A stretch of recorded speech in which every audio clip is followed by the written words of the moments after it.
SNM markii ay qabsatay dhulka waxay go'aan ku gaarsay in ay ka goosato koonfurta Soomaaliya waxay samaysay shir 91 lagu qabtay gobolka Togdheer degmada Burco shirkaasi wuxuu ahaa dadkan Sool iyo Sanaag degan sida Warsagel iyo Dhulbahante waxay kaga qayb galeen shir looga heshiinayo daaqa iyo isnabadgelinta ma nasaxay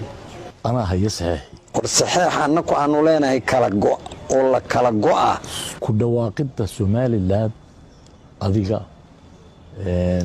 ورمسيحين أنا هي صحيح وروي صحيح وروي صحيح ما يصحيح شيء دوكيمنت قرا وهدان dhulbahantana aanu saxaaxnay nabad iyo maamulka la leeyahay la dhiso dad badan ayaa isweydiinaya Soomaaliland waliba aas-aastaankeedii sida uu ku yimid ma waxay ku heshiyeen dadkii deganaa dhulka Ingiriiska uu gumaysan jiray mise beel kamid ah beelaha dhulkii British Somaliland ayaa qabta fikirka gooristaaga Somaliland haddii gobolada SSC ay ka qayb galeen shirkii magaalada Burco ee 1991 ee lagu yagaleelayay maamulka Somaliland oo haatan 30 sano jirsaday waji noocay ay kaga qayb galeen dad arintaas u soo joogay ayaa su'aalahaasi nooga jawaabi doona balse waxaanu ka codsanaynaa inaad page-keena aad follow gareysid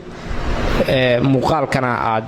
share gareysid like iyo comment-gana ku wada hadlayna si dad badan oo jiilasha dambe ah oo waqtiyadan dambe dhashay oo aan wax badan aan ka ogeyn taariikhda Soomaaliland iyo waliba dhismeedii oo qaybtoodna siyaabo kale fikrado kale lagu shubay ay u helaan xog rasmi ah wahagaag magaalada Burco ee xarunta gobolka Togdheer ayaa 27 Abriil 1991 ilaa iyo 18 May 1991 waxaa ka dhacay shirweyne isugu yimaadeen beelaha Soomaaliland waxaana shirkan ka qayb galay sidoo kale dadkii guud ahaan dhulkii Ingiriiska uu gumaysan jiray ee la isku yiraahdo British Somaliland haddaba dawladii dhexe ee Soomaaliya markii ay dhacday kadib ayaa jabhadii SNM saraakiisheedii waxa ay ku baaqeen in shirweynahaasi la isugu yimaado isla mar ahaantaana ay tahay in dadka deegaanku ay ka wada hadlaan arrimo ku saabsan walaaleynta iyo waliba sidii xoolaha dadku ay dhaqdaan ay si nabadgelyo ah ay wada daaqi lahayn maadaama dawladnimadii Soomaaliya ay burburtay laakiinse gabagabadii shirkaasi 18 May 1991 ayaa waxaa laga soo saaray warmurtiyeed ay ka mid tahay in shirkaasi lagu go'aamiyo masiirka dadka dhulka Ingiriiska uu gumaysan jiray ee British Somaliland laakiinse waxaa xusid mudan in shirkaasi dadkii ka qayb galay gaar ahaan waxgaradkii iyo waliba salaadiintii gobolada Sool iyo Sanaag iyo Buuhoodle inaanay siixin mowqifka goonistaaga ee Somaliland haddaba su'aalahaasi ayaa in badan soo laabtay siyaasi Cali Khaliif Galleer waxa uu ka mid ahaa siyaasiyiintii ilaa iyo dawladii Soomaaliya soo maray oo dhan soo shaqeynayay ilaa iyo ra'iisul wasaare soo noqday xilligii dawladii ku meel gaarka ee Dr. Cabdiqaasim Salaad Xasan waxa uu sidoo kale horay uga mid ahaa siyaasiyiinta arrimaha gobolada Sool iyo Sanaag sida aadka ugu dhaqdhaqaaqi jiray maruu tagay magaalada Hargeysa ee xarunta Somaliland ayaa waxa uu bixiyay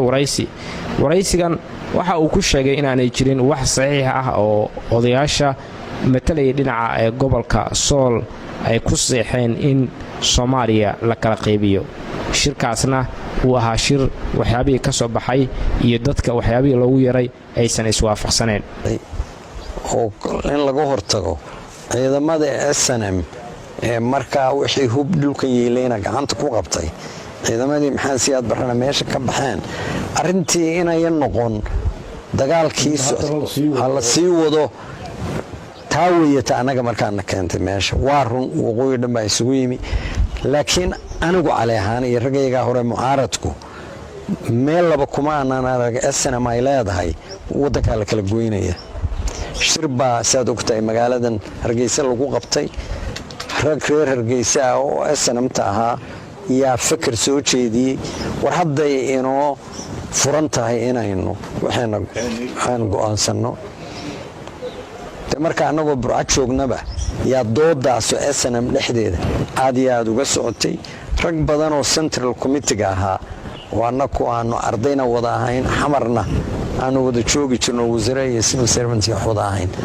dee iyakuna waa ragaannu iswada naqaano isla mucaarad ahayn waana noo warramayeen arrimo meeshay marayaan arrintan kala go'ah waxay runtii keentay arrin loo diyaar garoobay ma ayan ahayn haddana mid dadka reer sool iyo sanaag iyo cayn ay ugu babacdhigi karaan oo dagaal ay isku daafacayaanna wix markaa u suurtooba ma ayan ahayn waxayna warbal waxaan halaysku soo gaadhee nimankan hadday iyo ku leeyihiin annakaa dowlad noqonayna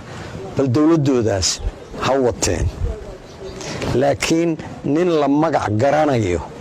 oo innaga inaga tirsan waa inuusan dowladdaa ka mid noqon marka annagu waxaanu haddaydaan idinku saxeexin anugu waxaan ku idhahaa somaliland marka arrinkaa laga wada hadlaya waxaan ku idhaha goosashada maxamar baa idinka goosatay mise idinkaa goostay xamar baa dowlad ku dhawaaqday moogtay oo madaxweyne iyo samaysatay iyadoo aan waxba la weydiin de xamar prime minister cumar artay ka dhigtay iyagu waxay islahaayeen waaba se udsad kordhiseenoo cali heer aan la gaarsiin madka eeg dr cali khaliifow haddaanu dhulbahantannahay oonu shirki burca ka qayb gallay waanu baqannay oo in la nalaayo haddaanu raaci weyno SNMta iyo qolada isaaqa mise idinkaa wax khiyaamaynayo waxaad tidhaaheen aynu staat raacinna marka hore hadhowna aan isku rogno maya ducaalow hindsightku wuu fiican yahay oo mar muddo ka hor wax dhacay inaad tira maya saasaa aanu nidhiyoo fiicnayd war labada arrimoodba waa jiraan meeshan dagaal sokeeya wuu ka dhacay xasuuq baa dhacay dagaal dee kolley ciidamada SNM iyo ciidamada sumxaan siyaad barre meesha waa joogeen dadkanuna aaggaasoo dhan ilaa ceergaabo ilaa maxay ahayd haye oo dee danoodiiba u dhow dagaalkan fidnadu waa ka taagnayd welwelkaas waa nahayey laakiin welwelka kaa ka weynaa waxay ahayd annaku goobjoogba xaadir baanu ahayn wixii la dhisayey wax aanu annaku u aragnay inuu ummadda ka dhaxeeya waa noogu muuqan weyda waxaan bislaynoo yacyacoodana uu ekaaday sheekan kuu sheegi karin marka maya waaba sheegi karnaye laakiin wuxuu sheegisba ma ahayne wuxuu wax dhammaaday fair complain wax dhammaaduuba ahaa annagoo meeshii joogno oo sidee loo hoogay oo loo ba'ay oo dad dee dhulkii ku soo rafaaday meesha waa ku soo qulqulayeen waana la dhegaysanayey laakiin markaa ma go'naa haddaynu go'no maxaynu inaku isu noqonaynaa oo wadaleynaya oo samaysanaynaa meesha kamaba iman waxaad saxeexdeen declaration waxba maana saxeexin anaa haya saxeexi war saxeex annaku aanu leenahay kala go' oo la kala go'a ku dhawaaqidda somaliland adiga war ma saxeexin waroy saxeexaas maya saxeexaad sheegayso document qura oo haddaanu dhulbahantannahay aanu saxeexnay nabad iyo maamulkaa laleeyahay hala dhiso inaynan inaku faragelin annagu gudahayaga annagaaba kala soconnay gartay laakiin saxeexan ma waxaad leedahay war saxeexaasu ma jiro oo meel la soo samaystay aniga waxaan kuu leeyahay waxay ku kalifayaa hadda soo hadda hargeysa ma joogo arrimihii unbaynu weli ka hadlaynaa war saxeex aanu saxeexnay oo maamul la dhisayo oo fundamentally ku salaysan waddankaa la kala goynaya aanu saxeexnay ma jiro flatly anaa ku leh aqoon-yahan maxamuud cabdi cumar qolambi oo ka mid ah saraakiishii dowladdii dhexe ee soomaaliya deegaan ahaanna ka soo jeeda gobolka sanaag si dhowna ula socday arrimihii asaastaankii somalilan ayaa isaguna waxa uu sheegay in shirkaasi casumaadda loo diray ergooyinkii gobollada sool iyo sanaag iyo cayn iyo natiijadii ka soo baxday inay ahaayeen kuwo kaaf iyo kala dheeri ah oo aan iswaafaqsanayn waa kan maruu la hadlayay warbaahinta ogmaar mediya ayuu u sheegay sidan SNM markii ay qabsatay dhulka waxay go'aan ku gaarsay in ay ka goosato koonfurta Soomaaliya waxay samaysay shir 91dii lagu qabtay gobolka Togdheer degmada Burco shirkaasi wuxuu ahaa dadkan sool iyo sanaag degan sida warsagel iyo dhulbahante waxay kaga qayb galeen shir looga heshiinaya daaqa iyo isnabadgelinta wixii muuqdana la isugu celinayo wixii tagayna camaa salaf layska yidhaahdo iyaguna waxaa ugu aasnayd sheeko ah in ay halkaa maamul ka soo saaraan saxiix